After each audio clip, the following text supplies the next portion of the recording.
समय हम लोग जो है पीजीटी ज्योग्राफी के कुछ कॉन्सेप्ट को लेकर आपके साथ जुड़ रहे हैं, जिसमें कि आप लोग देखेंगे कि भूगोल की महत्वपूर्ण अवधारणाएं बहुत इंपॉर्टेंट कॉन्सेप्ट है, जिस यहाँ से एक क्वेश्चन हमेशा बनता है। तो यहाँ पर जब आप देखना चाहते हैं कि क्वेश्चन आएगा कैसे, तो कहीं कहीं बहुत ज़्यादा टिपिकल सेक्शन नहीं है, लेकिन इसमें हम देखना चाहते हैं कि जो परिकल्पनाएं हैं, जो अवधारणाएं हैं, वो किस तरीके से हमसे पूछ लेता है। तो कभी कभी देखना है, क्योंकि हमारे यहाँ से एक क्वेश्चन आपको मिल जाएगा, क्योंकि ये 20-25 अवधारणाएं ये हमें पूरी मौखिक रूप से याद हो जानी चाहिए। जैसे वायव्य राशि परिकल्पना है, तो ये किसने दी थी? कांट ने। उसमें कभी कभी परिकल्पना को ऑब्जेक्ट में बना लेता है और कभी राइटर्स को ऑब्जेक्ट में बना लेता है। तो हमें ये बात बहुत ध्यान रखनी होती है इसमें कि वायव्य राशि परिकल्पना जो दी थी वो कांट ने दी थी। और निहारका परिकल्पना के अगर हम बारे में बात करें तो निहारका परिकल्पना लाप्लास महोदय ने दी थी। ग्रहणु परिकल्पना की अगर बात करें तो ग्रहणु परिकल्पना चेम्बरलेन ने दी थी। इसके विषय में भी हम डिटेल्स में आपको बता चुके हैं, और पहले जब हमने चैप्टर पढ़ाया था तो पूरे चैप्टर में इसकी डिस्क्रिप्शन भी हमने बताई थी, और इसमें काफी इसके बारे में परिचर्चा भी की थी। और point two point chapter wise हम आपको टेस्ट सीरीज भी प्रोवाइड कराएंगे, जैसे कि जहां जहां सिलेबस में जो जो चीजें आपको मिल रही हैं वो बीच बीच में देते रहेंगे। तो ज्वारीय परिकल्पना की अगर बात करें तो जो जेम्स जीन्स ने दी थी। कभी कभी पूछ लेता है कि जेम्स जीन ने निम्नलिखित में से कौन सी परिकल्पना दी थी?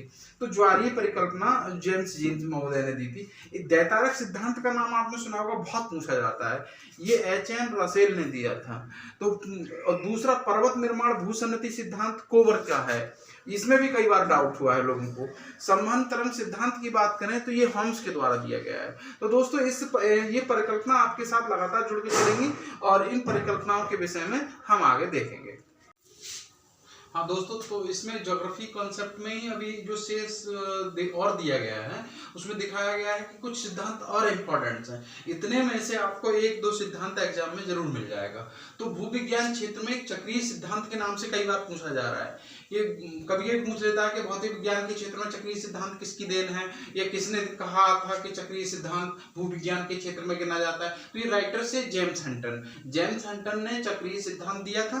फिर कभी कभी क्वेश्चन को टीजीटी वगैरह में भी पूछ लेता है, बड़े अटपटे क्वेश्चंस के माध्यम से बोलता है डेल्टा शब्द का प्रतिपादन किसने किया?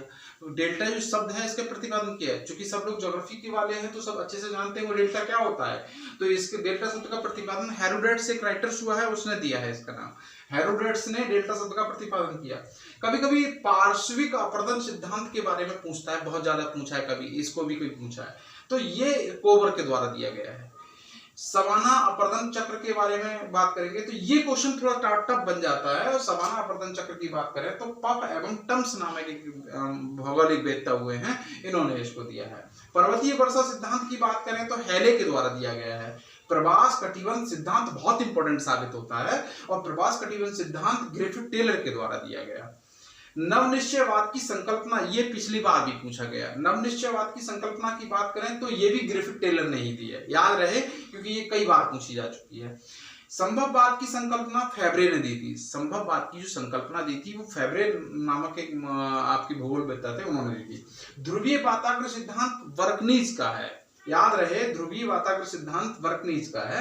और प्रगामी तरंग सिद्धांत की बात करें तो ये विलियम्स हैवेल ने दिया था।